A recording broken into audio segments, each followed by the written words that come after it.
இனிமையான நண்பர்களே, அன்புள்ளம் கொண்ட சொந்தங்களே, அனைவருக்கும் வணக்கம்.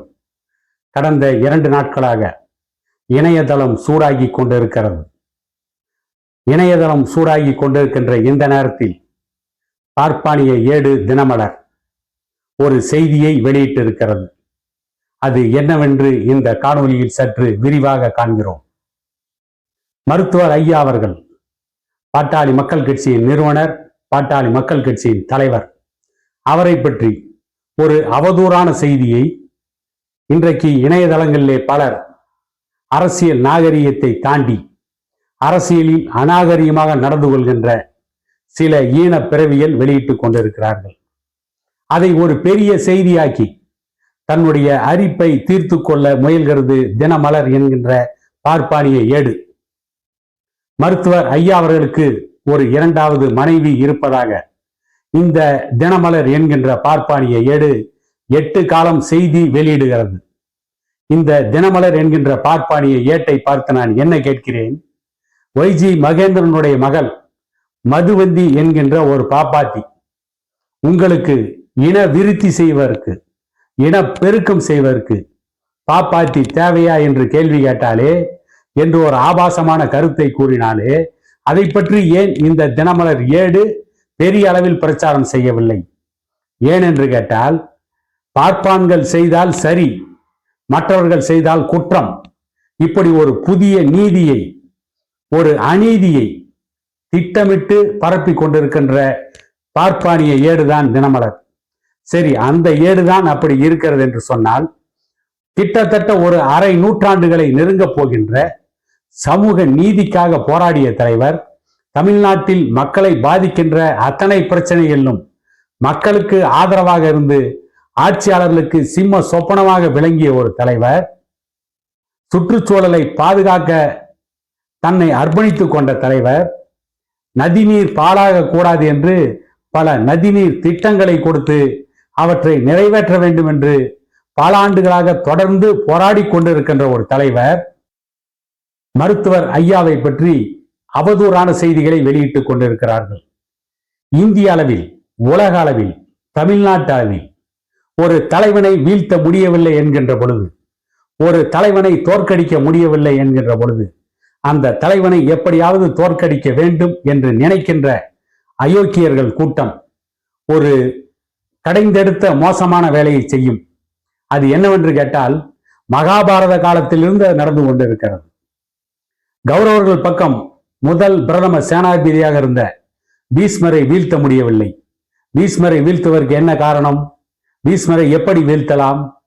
பீஷ்மர் மாவீரர். அவருடைய அம்பிலிருந்து, அவருடைய வில்லிலிருந்து புறப்பட்ட கணைகளுக்கு பதில் சொல்ல முடியாமல் பாண்டவர்கள் படை தடுமாறியது.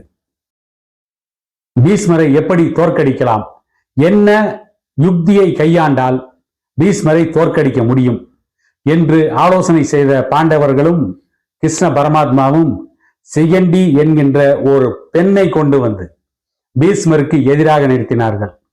ஒரு பெண்ணுக்கு எதிராக மா வீரனான பிதாமகன் பீஷ்மர் போர் செய்வது தர்மம் அல்ல, அது போர் நெறி அல்ல என்று ஆயுதங்களை கீழே போட்டுவிட்டு நிராயுதபாணியாக அமர்ந்தார்.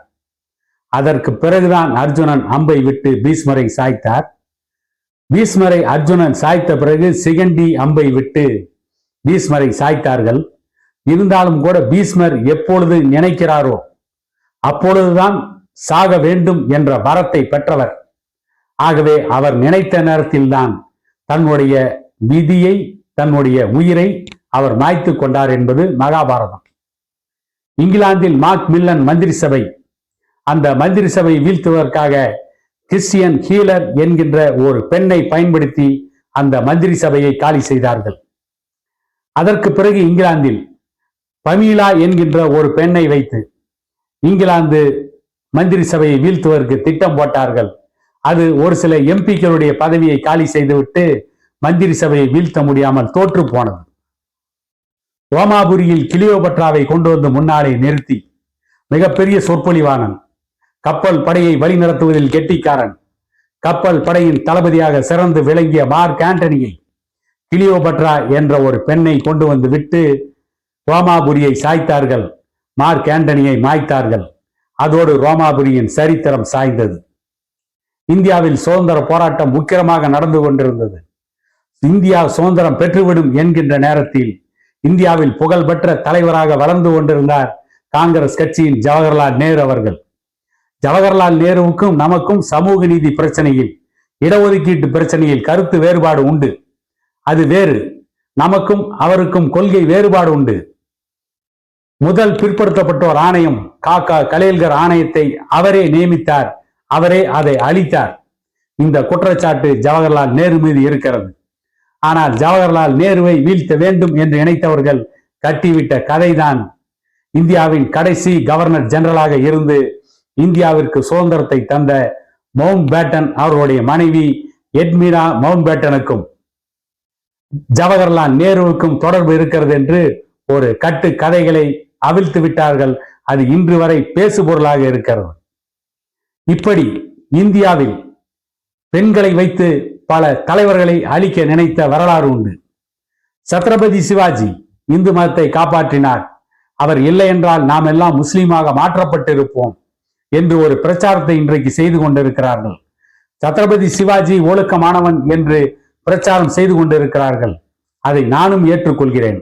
அதற்கு சொல்கின்ற காரணம், பீஜப்பூர் சுல்தானை சத்ரபதி சிவாஜி தோற்கடித்ததற்கு பிறகு அந்த சுல்தானுடைய மனைவியை ஒரு பல்லக்கிலே கொண்டு வந்து சத்ரபதி சிவாஜிக்கு அடிமையாக அந்த புறத்தை அலங்கரிக்க வேண்டும் என்று சத்ரபதி சிவாஜியின் தளபதிகள் சத்ரபதி சிவாஜியிடம் கொடுத்த பொழுது சிவாஜி சுல்தானின் மனைவியை பார்த்து, நீங்கள் அழகாக இருக்கிறீர்கள், உங்களை போன்ற ஒரு தாயுடைய வயிற்றில் பிறந்தால் நானும் அழகாக இருந்திருப்பேன், ஆகவே இன்னொரு பிறவி இருக்குமானால் உங்களை போன்ற ஒரு தாயின் வயிற்றில் பிறக்க வேண்டும் என்று சொல்லிவிட்டு பீஜப்பூர் சுல்தான் மனைவியை எங்கே இருந்து அந்த அழகியை அழைத்து வந்தீர்களோ அங்கேயே கொண்டு போய் விட்டு விடுங்கள் என்று அந்த தளபதிக்கு ஆணையிட்டதை மட்டுமே சத்ரபதி சிவாஜியின் ஒழுக்கம் என்று போற்றுகிறார்கள். ஆனால் அதையும் தாண்டி திரைமறைவில் சத்ரபதி சிவாஜிக்கு 4 மனைவிகள் இருந்திருக்கிறார்கள் என்பது கடந்த கால மன்னர் குல வரலாறு. ஒரு மனைவியோடு வாழ்ந்தவர்கள் இந்த இந்திய நாட்டில் எந்த வம்சத்திலும் எந்த ஒரு பேரரசிலும் எந்த ஒரு பேரரசரும் இருந்ததில்லை. இப்படி கடந்த கால வரலாறு இருக்கிறது. கடைசியாக தமிழகத்திலே கலைஞர் கருணாநிதி அவர்கள், அவருக்கு 3 மனைவிகள் என்று சொல்லிக் கொண்டிருக்கிறார்கள். அது ஒரு பக்கம் உண்மையும் கூட. நாம் அவற்றுக்குள் செல்ல விரும்பவில்லை. திமுகவிற்கு எதிராக அடுக்கடுக்கான குற்றச்சாட்டுக்களை காங்கிரஸ் கட்சியின் அனந்தநாயகி வீசிய பொழுது அனந்தநாயகியின் வாயை அடைப்பதற்கு கலைஞர் கருணாநிதி கொடுத்த ஒரு பதில் ஆபாசமான பதில் என்பது இன்று வரை அனைவருக்கும் தெரியும். கலைஞர் கருணாநிதி அவர்கள் எதிர்க்கட்சிகளை அடக்குவதற்காக ஆபாசமாக திட்டுகின்ற பல பேச்சாளர்களை, நாளாந்தர பேச்சாளர்களை வளர்த்து வைத்திருந்தார். அதே காரியத்தை எம்ஜிஆரும் செய்தார். திமுகவினுடைய தலைவர்களை திட்டுவதற்கென்று எம்ஜிஆரும் அண்ணா திமுகவில் ஆபாசமாக திட்டுகின்ற நாளாந்தர பேச்சாளர்களை வளர்த்து வைத்திருந்தார். இது கடந்த கால தமிழக அரசியல் வரலாறு. இது திராவிட இயக்க வரலாறு. இந்த வரலாற்றிலிருந்து காங்கிரஸ் கட்சியும் தப்பிக்கவில்லை. அவர்களும் அந்த காரியத்தை செய்தார்கள். வேண்டுமானால் திமுக அண்ணா திமுகவை விட ஆபாசமாக பேசுகின்றவர்கள் காங்கிரஸ் கட்சியிலே குறைவாக இருந்திருப்பார்கள். அதற்கு பிறகு இப்பொழுது ஒரு தேசிய கட்சி ஆபாசமாக பேசுவதற்கென்று திமுகவை மிஞ்சுகின்ற வகையில் பல பேச்சாளர்களை வைத்திருக்கிறது. ஆனால் மருத்துவர் ஐயாவை பொறுத்தவரையில் தன்னுடைய கட்சியில் ஆபாசமாக பேசுகின்ற எந்த ஒரு பேச்சாளரையும் வளர விட்டதே கிடையாது.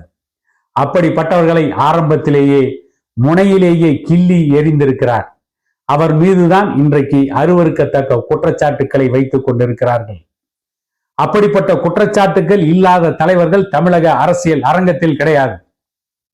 இந்திய அரசியல் அரங்கத்தில் 99% தலைவர்கள் இப்படிப்பட்ட புகார்களுக்கு ஆளாகி இருக்கிறார்கள். ஆனால் இதை மட்டுமே ஊதி ஊதி பெரிதாக்கி பிதாமகர் பீஷ்மரை சாய்த்ததை போல, ரோமாபுரியில் மார்க் ஆண்டனியை சாய்த்தது போல, மார்க் மில்லன் மந்திரி சபையை சாய்த்ததை போல மருத்துவர் ஐயாவையும் சாய்த்து விடலாம் என்று ஒரு கூட்டம் திட்டமிட்டு செயலாற்றி கொண்டிருக்கிறது. எப்படி எட்வினா மவுண்ட் பேட்டனை வைத்து ஜவஹர்லால் நேருவை சாய்க்க முடியவில்லையோ அதை போல மருத்துவர் ஐயாவையும் இப்படிப்பட்ட குற்றச்சாட்டுக்களை வைத்து சாய்க்க முடியாது என்பதை காலம் இவர்களுக்கு பாடமாக புகட்டும் என கூறிக்கொண்டு, இப்படிப்பட்ட குற்றச்சாட்டுக்களை இந்த தினமலர் போன்ற ஊடகங்களும் இணையதளத்திலே பரப்பி கொண்டிருக்கின்ற பல ஈன பிறவிகளும் நிறுத்தி கொள்ள வேண்டும். இல்லையேல் இப்படிப்பட்ட குற்றச்சாட்டுக்கள் இன்னும் சில நாட்களில் உங்களை நோக்கி வரும், உங்களை தேடி வரும். இன்றைக்கு கூட ஒய்ஜி மகேந்திரனுடைய மகள் மதுவந்தி என்ன சொன்னார் தெரியுமா?